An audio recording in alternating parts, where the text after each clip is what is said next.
you basically knowing my ideology, basically you knowing me knowing yours, you can support some of our programs. Is that what you're saying? Why not? And you believe in programs like the Breakfast with Children program and free health clinics? Right on, brothers? We believe they're good things. Uh-huh. As a focal point to organize their mothers and fathers. Uh-huh. Peace. Mm-hmm. There's no educational program here? That's come out of the social action thing. You know, you set that up, brother. I mean, we can't put everything on one piece of paper. What about this bank? Credit union? Mm-hmm. Credit union. Credit union, my brother. Is a bank. Are you hip to credit unions? It is a bank. Yeah, you go and borrow money? Yeah. It's a bank. It's a bank.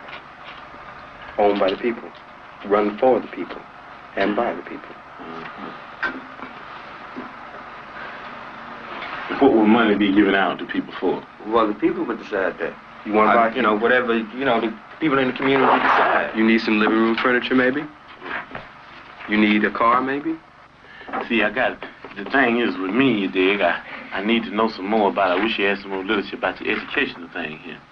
Because, you dig, as far as we're concerned in the struggle, the way we look at struggle is that this depends on the educational thing, you dig. Because this depends on the education. Well, the whole thing. No, but in the end, this does. You can form this with no education. You can form this and this. No, not the way we're talking about forming it. You know, right. We're talking about forming it right. You know, it's not on the paper. We didn't write it on the paper. You can form it right with no education. No. Let me give you an example. Jomo Kenyatta formed the excellent revolution with no education. And on the end thing, Jomo told the motherfucker, said, well, you know, you been educated hate the enemy, but I'm your brother. I'll help you lead the revolution. Now I'm gonna oppress you.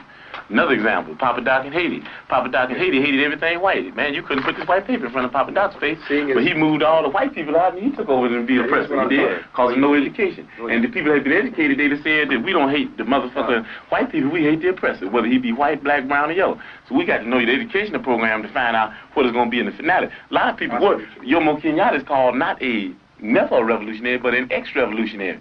So is Papa Doc. They brought on a successful revolution. That thing in the Mao's was a bitch.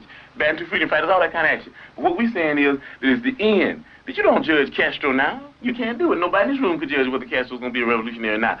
You know what I mean? We're talking about things, you know what I mean, with China, the People's Republic, and even at the stage they're in now, talking about even going on further into a communistic state. That's what we're talking about. Those are revolutionary. So we got to understand here the educational program that you have to be able to figure out whether it will go on the right lines where the people will end up in a situation where they can be able to really control themselves. You understand what I'm saying?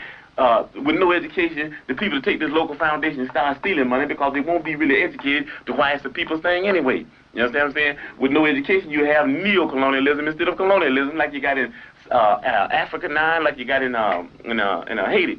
So what we're talking about is there has to be an educational program. That's very important. As a matter of fact, it's so important for us that a person has to go through 6 weeks of our political education before he can consider himself a member of the party, able to even run down ideology for the party. Why? Because if they don't have an education, then they're nowhere. You dig what I'm saying? They're nowhere because they don't even know why they're doing what they're doing. You might get people caught up in the emotionalist movement. You understand me? You might get them caught up in because they're poor and they want something. And then if they're not educated, they want more. And before you know it, they'll be capitalists. And before you know it, we'll have Negro imperialists.